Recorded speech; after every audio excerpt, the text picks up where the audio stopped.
Hi everyone, Teri Wellbrock here, host of the Healing Place podcast, and super excited about today's episode with two wonderful, amazing, trauma-informed individuals who are here. Jessie Graham this will be her third time on the show. She joined me quite a while ago for an episode, and then she joined me for a Facebook Live when I was doing the Pandemic Self-Care series.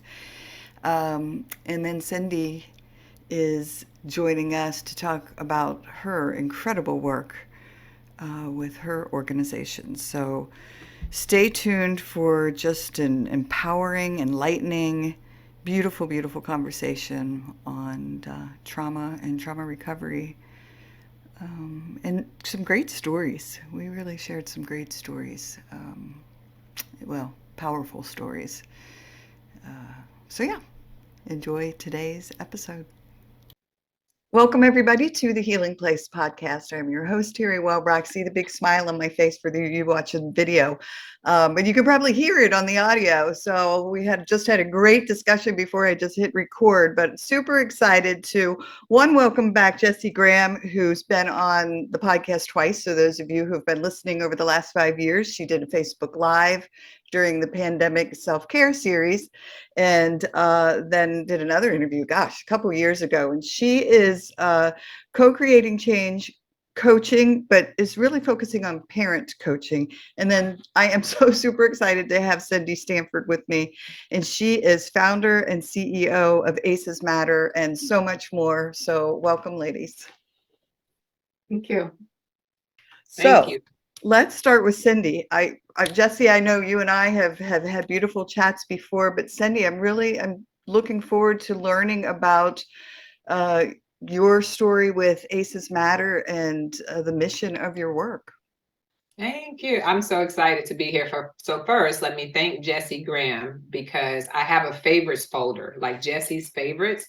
Whenever Jessie sends me a podcast or an article to listen to, and she's pretty on top of it. I have a folder that I've set aside just so that I can schedule Jessie's recommendations in, and you were one of them. So, when we start doing this work, we open up this portal where we see that there were lots of people out there that have stories similar to ours. And obviously, Jessie, thank you, because when my portal opened for me in 2020, Jessie was one of the angels on the inside of it. Yes, thank you, Jessie. Yeah, and as you can see, Jessie has caused a chain reaction, which has led me to you. So the story of ACEs Matter, and thank you for having me again, Teri. It started at a copy machine, Teri, during COVID, February of 2020. My background obviously is in education, but in this particular job, I was in a different role, but the role was still around training other people on essentially how to behave or how to help kids behave, and long or the short. But the ACEs Matter journey started because one of the facilitators was getting ready to do a mini session on the Adverse Childhood Experience Study. And she had made some copies of that 10-question quiz. Now, I'm 42 years old. It's 2020. I had never heard of this thing called the ACEs study. It was my turn to use the copy machine. And when I went up to use the copy machine, I moved her copy off. Well, she had just left one and she was out the door. So as I'm waiting for mine, of course, being the nosy teacher that I am, I looked down like, what? Because something on that paper stuck out to me. And it was a question about domestic violence. And it says something about your childhood. And so, of course, I read it, Teri. And when I sat at that moment in February and I read all 10 of those questions that wanted to know, did you have these experiences before you turned 18? I was like, this paper is about me. So I immediately wanted to know, what does this mean? And I answered the questions. In that moment, I scored myself a 9 out of those 10 adversities. And that was only because there was one question that I didn't fully understand. So I didn't give myself points. I didn't give myself a yes on that one. So when I found out about the ACEs study at a copy machine, I think I just had a numb feeling at the time. Maybe I honestly can't describe it. It was just kind of like one of those things that just went over my head. I remember exactly what I did. I picked up the phone and I called my educator cousin, who's a couple of cities away from me. And I remember asking her, have you ever heard of this thing called the Adverse Childhood Experience Study? And as a teacher, I think she was an elementary teacher at the time. She said, "Yeah, I think so. I think they came and did a training in our district a couple of years ago, but that was it. That was all I know." And the reason why I shared that part of the story, Teri, is because that cousin that I called, we grew up together in a 3-bedroom house in Lubbock, Texas. And there were at least 15 of us in that one house at any one given time with my 2 grandparents. And to hear my cousin share with me what her score was, and to know that we grew up in the exact same house, slept in the bedrooms across from each other, and I never knew. Yeah. Yeah. Wow. And I'm right there with you in that I remember the moment that ACEs came across my radar, and I read it and I had the exact same experience. Like, who wrote this? Were they in my house? How did they know this about me? And just such an aha moment. But even a step further, being the researcher that I am and so curious, I immediately dove onto Google and was like, ACEs, and started to, see the connections of the impact that adverse childhood experiences was having in my adult life. And all those light bulbs started going off like, oh my gosh, now I get it. Yeah. Yeah. Yeah. And Powerful. I did similar to you, but it didn't happen for me right away because I was employed at the time. And then when the world shut down, March 2020, I lost my job, world shutting down, all this stuff was going on. So now, like we were talking about in the pre-call, we were kind of like forced to sit with ourselves, right? Some of us. And that led me to picking up Nadine Burke Harris's book, The Deepest Well. And I also watched a film called The Resilience, the Biology of Stress and the Science of Hope, where this 60-minute documentary was like all about ACEs. And so now my neurons are firing, like they are firing.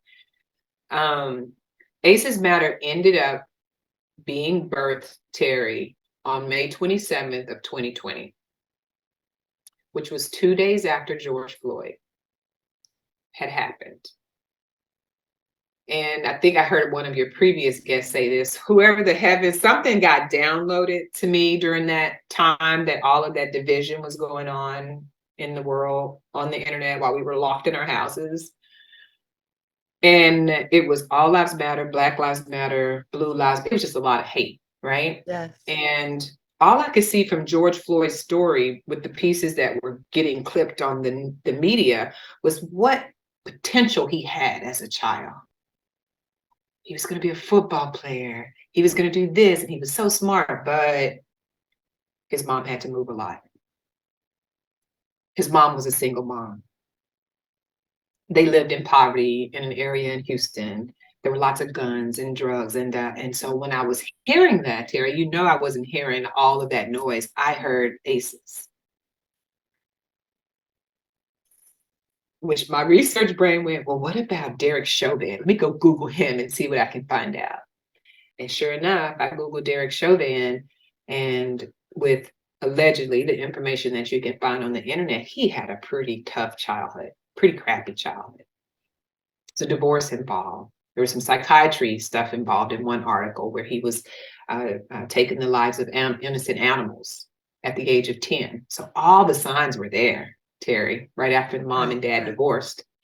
One of them turned to drugs. One of them got a badge. And as all that division was happening, I will say that what got downloaded to me during 2020 to do this work it wasn't just about all lives matter, blue lives matter, brown lives matter, white lives matter. I said, their ACEs mattered. Yeah. And that's how this baby was born. And I was like, I want to go tell everybody in whatever way I can get them to listen. And Jessie was one of my friends that I met down this portal because I was like, who can I find? And so Teri, we were stuck in the house. I went to social media. I'm like, let me just follow this hashtag, adverse childhood experiences. And that's how I found all of my new friends, was through hashtags. And I was able to build this community of people who just needed a different way to learn about ACEs, and in a more intentional, loving conversation type of way. Oh, beautiful, beautiful. One, I love you say portal, but two, what immediately popped into my head was So I had been through 2 horrific bank robberies when I was 21 and 22, same assailants.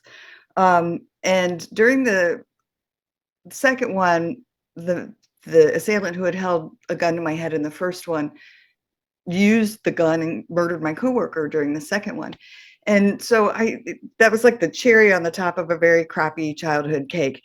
And but when I found out that he had died in prison years and decades later, I just remember falling to my knees and just, sobbing, because I was like, oh my gosh, I hope he finds the peace that he was looking for. And immediately it was the same sort of thing. I now understand, like, that download thing. Like, I had this vision of he and I both as these innocent little creatures, these little babies, right? And we were both born these little people. And somewhere along his path, somewhere along the way, I don't know his story. Was he abused? Was he, not that I was making excuses for his behavior, but I understood it. And I said, I don't know what happened in his life, because he ended up making these choices that impacted my life in such a profound way. And so I just was able to reach a beautiful place of forgiveness with him, simply because I chose to look at him light to light, soul to soul, instead of human to human, if that makes sense. Makes a ton of sense. Makes a ton of sense. Makes a ton of sense. And Teri, thank you for boldly sharing that with the world. I read that on your website. And what I learned, the difference I learned between empathy and sympathy, they say it's easier to have empathy for somebody if you've had a similar experience, like if it was very like. And when I read that about you, just witnessing somebody being taken by that, yeah, it's a lot. And the forgiveness piece, I can relate to you, because on my this is funny because I don't talk about this that often, but when I do, that date comes back. So on July 5th of 1993 was the day before my 16th birthday. Yay! But sadly, there was a gentleman who, I know his ACE score had to be very high just because we grew up together. He made a decision that affected my 16th birthday, that affected my entire family. He took the life of my older brother on July 5th of 1993. Now, what makes this story unique is that the gentleman who took the life of my brother, I want to say he was 19 at the time, and my brother was 20. And that gentleman was my very first boyfriend, and when I was a 7th grader. Oh my God, I'm sure you can understand, like, there was a hole there, because although I hadn't, quote unquote, he hadn't been my boyfriend in a couple of years. Y'all know middle school. You remember who you fell in love with in middle school if you experienced that, right? Yes. He was the one I fell in love with in middle school. And I had him as what I call my boyfriend for 2 years in middle school, until he dropped out and started selling drugs. And then, of course, I couldn't date him anymore.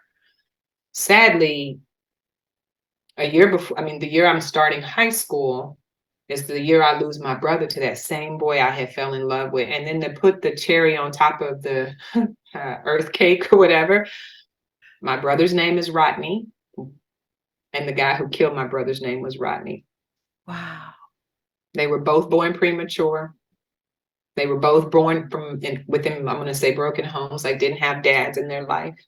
And so I forgive Rodney for what he did to my Rodney brother, right? Like, it feels like the right thing to do, because now I understand that the environment that we were living in when I grew up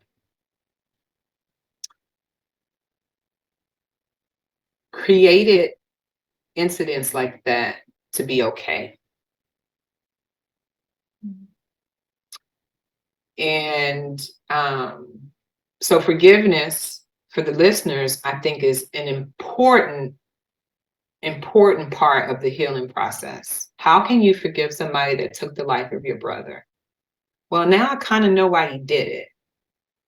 And of those 37 whatever trillion cells they say we have on the inside of us, they made a decision, because that Rodney did not feel safe in front of my Rodney. And he made a decision in that moment based on it was going to be either him or me, and so that is another reason why I do the work, because of the violence. And Rodney's death, my brother Rodney's death didn't start there. 2 years later, I lose my stepbrother to gun violence again. Okay. Fast forward to 2018, my nephew of my older brother, who had passed away, who was only like 3 years old when my brother died, was then shot and killed in that same city. So now I've got 3 male relatives all in the same city, dead within a period of 20 years, all within their 20s, right? And then what made it even worse, why this work is so important to me, not to make this a crime TV episode, my younger brother, y'all know how they say with us, they say ACEs, when they're happening, when this trauma is happening in childhood, that the age that it is happening is extremely important. Okay, so I'm getting ready I'll turn 16 the next day. So obviously, July 6th was more about planning, for the funeral. It wasn't about celebrating me turning 16. But my younger brother, he was 13. And so now, how do you explain this to a 13-year-old that your big brother that you were just riding bikes with yesterday is now gone at the hands of, a gang member? My younger brother became a murderer in 2019. Do y'all see how this pattern works in that exact same city? So my brother, my stepbrother, my nephew, and now my brother. Story doesn't stop there, because my brother felt so unsafe, my youngest brother. So now I've got my oldest one's gone. I got my youngest one who now has a murder record. And this is not it's not my job to tell his story. This is stuff that can be found on the internet. So it's not like it's private information. But the young man the life of the young man that he took was my first cousin. So now imagine the division within our family. And now, because of the work I do, I know everything that is happening is rooted in the mental health of our family. I really believe that our family is not unique in this situation. Because I've been doing this work for 3 years, there's enough space in this place that we call Earth for everybody to be talking about trauma, unfortunately. Yes. Thank y'all for listening. Yeah, thank you for sharing that. And so powerful, but yeah, just such an example of the impact of that generational trauma. And wow. Well, and I know, Jessie, the work you do with parenting and helping parents, and I know with ACEs Matter, I mean, getting this message to parents and saying, you can stop the cycle. You can prevent ACEs from happening. And that's where the hope lies. That's the beautiful part of it. And, Cendie and I have talked about this as moms of daughters. We have to be the change we want to see in the world. And we have to do this work. And that's all. I don't want to say that's all we can do, but that is the most important thing we can do, is our own work. And that is what leads us here. You too, Teri, you know this. You have children. You know the impact on our families is huge. Not just our children, but our families. And even though sometimes it doesn't feel like it, it is. Oh. You are making a big difference. So true. And as we heal, as me as an ACE survivor, is it an ACE survivor? I don't know. I don't think I want to call it. They're all weird. Yeah, your mom is still alive. Yeah, and you're still dealing with with that relationship. And I've lost my mom over 25 years ago because of ACEs. Right? She had that early death because of ACEs. So I didn't get to heal with her. But you and I know that you and your mom are doing the best you can right now. Right. That's part of it. she's trying at 87 to Exactly. just the other day, I'm talking like 2 or 3 days ago, she decided to talk to me for 48 minutes. And I only say that because I looked at the phone after we hung up and I was like, wow, she talked for 48 minutes about an incident that happened with her when she was 4 years old with a neighbor. And as she talked to me about it, and I said, oh my gosh, Mom, I'm so sorry that, you had to experience sexual abuse. And she said, was that sexual abuse? Like, she didn't even No. understand that Mhm. this man doing this thing to this little 4-year-old girl was being sexually molested. So her wrapping her head around that Right. was just, to me, mind-boggling. Right. Right. And Yeah. being able to, I've noticed with older family members, I have an aunt who I talked to about this, and she can, because she was in her early 90s when I started talking to her about it, and she started reading my website before her dementia has kicked in pretty significantly now. She said to me, "You're doing some really important work." Yeah. And she couldn't even tell me what it was, but she knew, and she would start to tell me stories about my family, things that people did. Just went, I'm not surprised, but holy cow, that really happened. Oh, okay. So, even though she was fine, but I knew deep down, and that was my dad's side of the house, right? His side of the family. And we just, we never talked about it until, I lost a cousin to cancer. And then people are starting to really question why did she die from cancer, right? It's like it takes some kind of an event for people to open up. But when I do this work all the time, and when I talk to my cousins, they're like, they can't help but question it, because she had cancer and I had cancer, and she died and I didn't. And so there's this, it's not because of that, it's just because I'm here to say I took a different path. Right. And this is what I believe. And now even those folks are starting to question, like, the mind body connection. It's Well, like, yeah. yeah, I living in Wow. constant state of hyperarousal, what right, that does to our cortisol, bodies. I right, mean, right. on a physical, I mean, my your immune system Mhm. weakens and your adrenals are, just like, ah. Yeah, So Yeah. yeah, of course, if something comes along like a toxin, uh, you're, and you're, yeah, we all have to be aware. And right, then there was COVID to be a big teacher in a right, different way, but It was yeah, like something swooped through during COVID and it just sprinkled healing on people. Like, keep going. I think something really flew through the air because there's so many people that have sprouted as a result of being locked in the that's house with right. themselves. That's right. I was like, maybe it's some magic dust or something that got sprinkled because a lot of us cocooned out of this or butterflied out of Right. this. And it's yeah, still a process though. But That's right. what it woke me up to, y'all, is that people are dying trying to tell their stories. That's right. yeah, People are dying trying to tell their stories. And then something that I would not have learned had I not gone down this rabbit hole was that I was having these ailments that none of my doctors could explain to me. That's right. It was all in my head. I have friends who are going through that too. Right. Yeah. that's And what I now went look at through. heart. That's right. And so when Jessie talked about the cancer stuff, in my mind, I was worried about that because many of my grandparents on my mom's side both died of cancer, different types.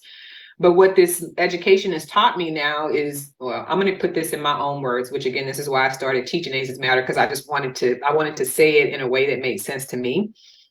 It feels like when our bodies start doing the things that it does to tell us that it's tired, it's almost like, to me, that it's the body's way of responding to protecting itself from the inside, or this is going to sound gruesome, but almost like the body's defending itself, or I don't want to say eating itself from the inside out, but it's basically eating itself from the inside out. Like, I don't like the way you're treating me or not healing or not releasing some of this, so I'm going to fight back. Yes. loaned you this body, and these are the things that are, I need this to come out. So if you can't do that for me, because whatever, I don't want to say it like that, but it's almost like the body's defense mechanism. And then as a result, on the outside, we feel the pain as the humans. Right. I don't know. Yeah. Yeah. Yeah. Yeah. So, Cendie, if we take your family, for example, in everything that you just shared with us, what if you had someone come to you and say, this is what's going on in my family right now, what is the road, the path that they can step onto in order to start making those changes in their life? Is that what you're teaching people, is the direct, how they can change direction? Yes. Beautiful. Teri, yes. It wasn't clear to me when I started. I thought just by telling people, we were like, oh, great, thanks for this. We've been looking for this. And then everybody was going to want to change. Oh my goodness. I was today years old when I found out that marketing strategy didn't work.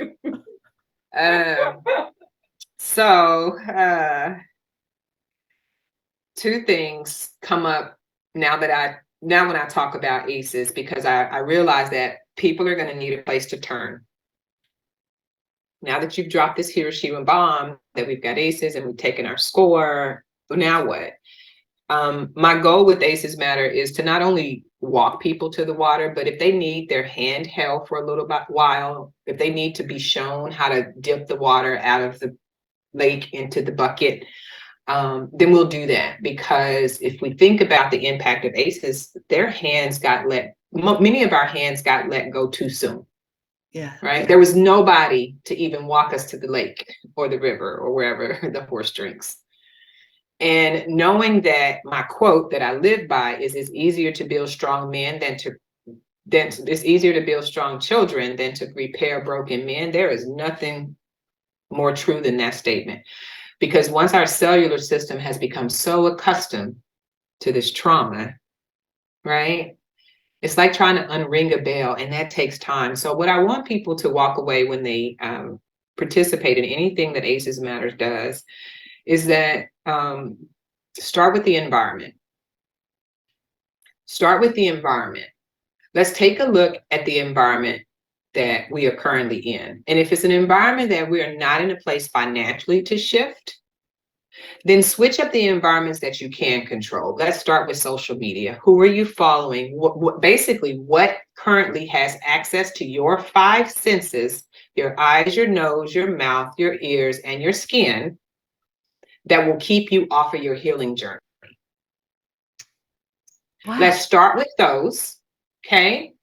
And if your eyes and your ears have access to a lot of toxic scrolling, with bad information, the scrolling is bad in itself, but what you're seeing is like adding the cherry on top of it, right? So even if you can't change your home environment because of finances, the first thing you can do is let's change the environment that has access to your 5 senses, the things that you can control. Because now we're treating the body in a way that is respected. I know that if I watch crime TV all the time, or if I'm constantly listening to violent music or doing things that my body has become accustomed to, then that's going to be the first environment that I want to try to change up. And if I can't afford it, then the next thing ACEs Matter is going to do is refer people to people like Jessie Graham, who she's a part of an initiative that I started called the Connection Committee. For almost a year, we've been trying to figure out, give or take, what do we do with people after they've taken their ACE score? Yeah. What if they don't have money to pay for one of these master classes that some of us have had access to? But we still think they need the information, right? So for almost a year, we've been trying to figure out, what can the Connection Committee offer to people who want to do something now that they've learned about their ACEs score, and how can we make it accessible, and how can we make sure that the people who are, let's say, behind the mic in these group settings are relatable to the people who are showing up. So essentially asking people to start with your environment, take a look at what has access to your 5 senses that you can control. And then when it comes to children, the other thing I like to think about when I think about the ACEs is think about the treatment of the children, because this is where we go to in intergenerational ACEs. How are the children being treated? Because how the children are being treated under the age of 18 will dictate a lot how they treat themselves when they leave the house. And as you can see, that same environment that they got in under the age of 18 will likely be the environment that they walk into once they do leave the house, if they leave the house. You know, so I think talking, just basically our portion is to do the education, like sound the alarm, and then turn it over to the experts who do family coaching or group training or corporate coaching, like basically just making sure that everybody understands that whether you have $0 in your account or you're one of the top 1% billionaires, everybody deserves to learn about this information. Yes, absolutely. And I know one of the things what popped up for me from a reader's on for a second, I loved in your bio that when you were talking about working with children, aid in nurturing the neurons of students, parents, and educators. I love that because I know brain plasticity and rewiring and all that stuff, but that's what I heard when I was saying that. And so, yeah, I mean, that's such powerful work when you're able to, like you said, not just lead them to the water, but help them understand how to drink from that water.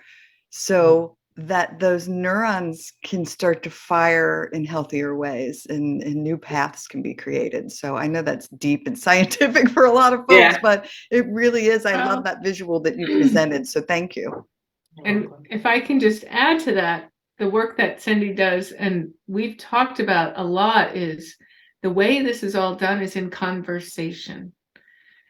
And that is so powerful because it is about being present, being empathetic, being human, relating, connecting, and not, there isn't really a formula, right? It's having that conversation and also showing these other people, once they know, they can also have this conversation. It's not a secret. It's not something taboo to talk about. We're here. We're living survivors, alive and well, and you are going to be okay. You're just in the beginning stages, and that conversation, again, starting that conversation is the part that I'm sold on, because today we had a conversation, we had a meeting, and I said, I don't know one person who I haven't had this conversation with. I mean, I really don't. I mean, it's really hard for me not to have this conversation. Yes. You know, if anybody asks me, even now I have my real estate license, and people are like, I guess they could call me a trauma-informed realtor. Right. I can't help it. Like, I look beyond the surface at everybody's story, especially when I'm, relating with someone. So I say all the time, Jessie, that in sharing our truths and sharing our stories, by having those conversations, that's when soul connections happen. that's right. That's when those automatic healing. Yeah. And you don't, and so many people have that, oh my gosh, me too. Or I don't feel so alone. And yeah, beautiful. Cendie, back to you for a second. I know one of the things that we could sit and talk for hours, I'm sure. We need to have like part 2 and part 3 and part 4. But I know one of the things I really wanted to learn about was reachers. Can you talk to us about what that is in ACEs Matter? Yeah, absolutely. So when I was not going to let go of my dream of telling everybody, right? Remember I said that I thought I could just put it out there and everybody's going to be like, hey, thank you, wizard. We've been waiting on this. That didn't happen. So my plan B was like, well, can I find other people that'll help me talk about it? And that's how the Reacher program was born. So the Reacher program is intended to be a trainer of the trainer program. It was intended to be a program where I walked the general population of people through what I had been learning about ACEs, and they would be inspired to then want to go back into their zip codes and repeat that same information. Okay. I've got about 80% of people with color that represent this program at the way that it stands. And that was very intentional, because one of the things I realized, Teri, when I started the work was that there were quite a few people out there talking about adverse childhood experiences, but none of them, it wasn't a lot of them that looked like me. And then the more I read into the research, I was like, there are a lot of people that look like me that got ACEs. you know? And so I need to create a platform where when people find out about ACEs, when they turn on the TV or the tube or switch the channel, then they can relate with the person on the other end without feeling like they've been, like the information is segregated again, because even the medical information is segregated for many of these people who have ACEs, because guess what? My reading ability is at about the 5th grade. And so I wanted to create a space of people from different backgrounds, different walks of life from all over the country, where we would come together. We would go through the healing process together. That was the other part that I was going to get out of it, because I'm less than 3 years into this. And then through my hashtags, I started finding all these other people, and I'm like, come on, let's do this together. They said yes. And as a result, we started in August, and I was able to recruit 17 different people from across the country in 12 different states. And once a month, we meet as a group. We have subject matter experts come in and speak. We had Dr. Jane McConaughey last week. She wrote Trauma in the Pews. She was not last week, in our last class. So she was our guest Janine, speaker. yes. Janine, yeah, sorry. Yeah, Janine. She was our guest speaker. Yeah. She's one of my wonderful friends. And she's just, oh my gosh, Trauma in the Pews. I read it. It's wonderful. The students loved her. So she came and she talked about ACEs from a spiritual perspective. So if you can imagine people as young as 27 to our most senior resident is 64. Okay. Bringing these reachers in, reacher is actually an acronym, which stands for We Realize Emotions and Challenges Help Encourage Resilience. So it's a long acronym, but that was kind of what it felt like, oh, okay, so all those things that I went through, I can be resilient on this other end because of this magical brain they gave me that's plastic or plasticity or whatever. So the Reacher Academy, it's going well. And the subject matter experts that we've had come in and speak, I actually had one of the students in the Reacher Academy. He said, I had always been threatened by going to therapy. I knew something was wrong with me. And of course we tell them there's nothing wrong with you, right? It was what happened to you. And he said, but I was always intimidated by going to therapy. But ever since I became a reacher, this feels like a retreat, and I get to do over. And I get to be a better dad as a result of learning about ACEs. I met this guy at a stoplight, speaking of not meeting anybody that you don't tell about. So he became one of our reachers. So the program is designed to help people reestablish trust with themselves. Trust starts at a neurological level, we know, right? We know that moment where we feel like I can trust this person because our brain has now made that. And so I wanted to create that space where people could see what that feels like, and then try to be the loudest voice we possibly could online until everybody has taken their ACE score, because that's an intervention in itself. Oh, for sure. And when I've sent it to people and they come back and said, what does it mean that I score a 7? Like, well, yeah, you probably have some healing work to do. Yep. Yeah.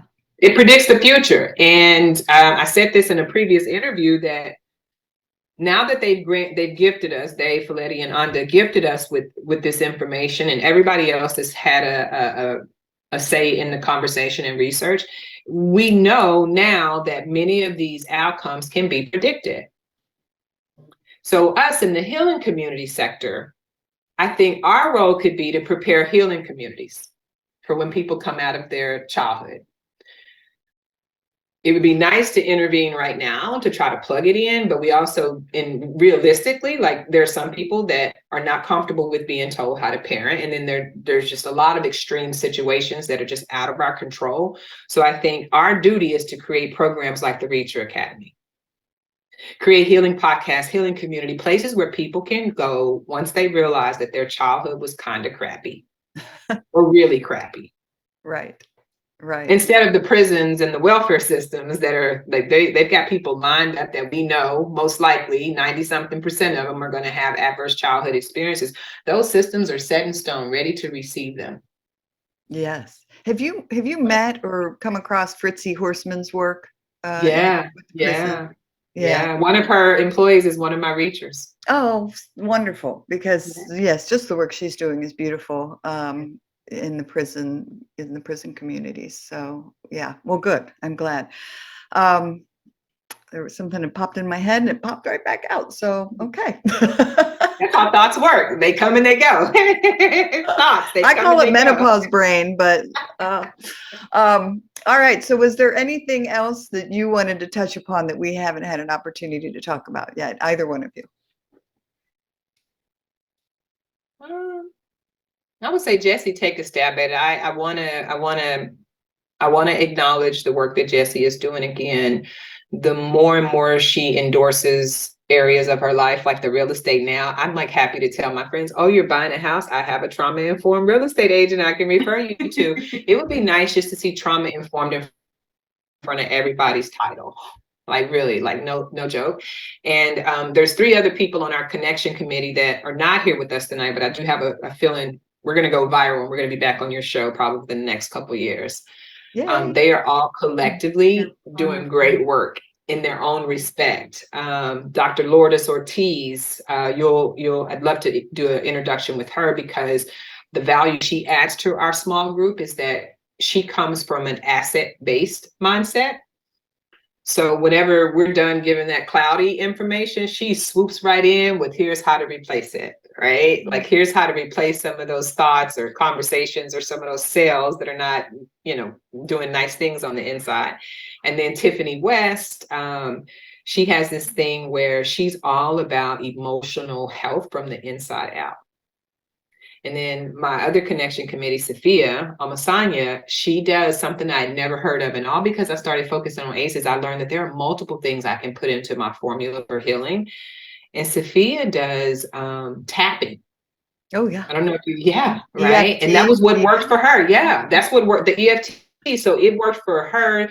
Jessie, I mean, it was so much that brought this whole connection committee idea together. And we wanted people to feel like there was a space with all different types of people from all different types of life, walks of life, that were involved in this conversation, Teri. And yeah, so that's the last thing. But Jessie, you can go. But that's the last thing I want to leave with people. Follow us and keep a lookout for the connection committee, because we are coming. And we're recruiting. Yeah.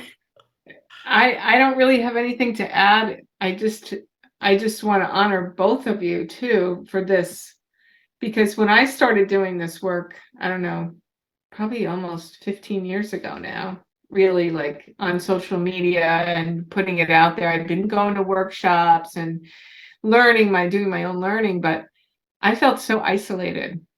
I felt like nobody really understood. And I started my Facebook group, Transforming Aces, and people are welcome to join that. And it's grown to 10,000 people now. And I'm like, I can't keep up with it, but I know there's a bunch of people out there that want more information and that are resonating with a lot of the quotes that I post. And that's pretty much what I do. I kind of put my own heart out there and my own healing in a way that I hope people can resonate. And that comfort that I'm having has allowed me to go to a new level. Like, we've got this. I really believe between ACEs Matter and CTIP and PACES Connection, these 3 organizations that I'm involved with, I'm like, this is so fabulous. We are transforming the world. Yes. I just had a call with somebody who does construction work, and he just is proposing a trauma-informed policy for his business. And I'm like, yes, anybody can do that work. So, and it's because of ACEs Matters, the way Cendie's story unfolded and the way that you have kind of integrated it into everything that has happened in the media, it's hard not to say, yeah, like, let's focus on that root cause. And then, let's nurture the neurons. And what's the other one? Roots? Sorry, nurture the neurons, strengthen the roots. It's right there in the yeah. And that, to me, I mean, I worked in early ed for so long. And, I'm now a grandma of 5 grandchildren. So since I talked to you, Teri, I've 2 more. Oh, yeah. And I'm like, that to me is just another blessing of this work. It's like this work is being done. It's happening. Yes. And we just have to live it. We just have to live it, keep living it. Yes, beautiful. And I just have to add a little PS to it, is that by living it as those who experienced ACEs or have high ACE scores, we are such an example to our children and grandchildren. And I mean, my own kids, one went through horrific trauma beyond our home when he got to college, and with a friend who had committed suicide. And it had such a profound effect on him. But I remember talking to him and saying, you know, how you doing? And he was like, well, I'm in EMDR therapy. Well, I had gone through EMDR therapy. So he You knew witnessed what to mom, do. yeah, Mhm. go through it for 4 years. And I would check in on him every now and then and be like, I know, you know, you don't have to talk about it, but just checking in. How's it going? He's like, oh my gosh, this therapy is amazing. Like, and so just to be able to witness your children They knew what follow to and do. see, oh my gosh, mom has done all this healing work Mm-hmm. and I can do it too, and be able to tap into their resilience. Oh, what a gift. What a gift. That's it. What Yeah, a gift. for sure. Well, how do folks connect with each of you? acesmatter.org. Aces matter. Aces matter. Aces matter. Aces matter. I'm Aces so matter. grateful that that download came on that day. That, yeah, now we get it. Now Yes. we get what really matters. That's right. Yes, for sure. And all things, as my students in the Read Your Academy learned, or in the anthology book writing party, they had to look up the definition of matter. And when they came back, they just saw it. They was like, oh, so Oh my everything gosh. is, yeah, you get it? You get it. That's a new meaning. I love It does. that. I did it on purpose. I made it go in order. I said, first look up what is the law of energy, matter. Well, actually, it was the first one was what is an atom. That was the very first one they had to look up, and then I scaled it during the scavenger hunt. So when they came back after looking up matter, they was like, oh, and I was like, I didn't see it when I made it, but now it makes sense, right? Yes, it's brilliant. Yes. There, that's a great post. Yeah. Let's get that out there. Yeah, I didn't even think about it, and so I was like, I don't know. Those are the downloads, whatever. So yeah, they did. Somebody sprinkle some healing dust on us, y'all. Seriously. So much. Oh my gosh, I love it. I love it. All right. Well, it's just you can reach me at jessiegrahamcoach.com. Oh yes. Yeah. Say it again, because I was talking over you. It's okay. jessiegrahamcoach.com. I have a website and my Facebook page, Jessie Graham Coach, and my Facebook group is Transforming Aces. Awesome. And I'll put that in show notes too, folks, so you can find all the links and yes, visit all these amazing resources. So, well, it's just been such a pleasure to have you both here. Thank you for being here, sharing your stories, your mission, but also just the beautiful, beautiful work you're doing in the world. So thank you. My heart is full. Thank you. Thank you. Awesome. All right. Well, everyone, thanks for joining us today on the Healing Place podcast. And remember, until next time, be gentle with yourself. Thanks. Bye-bye. Hey, everybody. Teri Wellbrock again.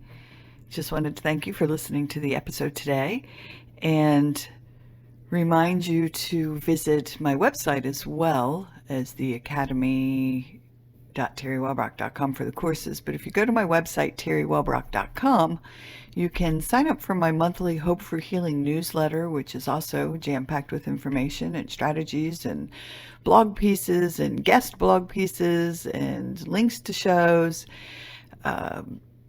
And just a great space for thanks for again being here and being a part of this healing space. I very much appreciate you. All right. Bye-bye.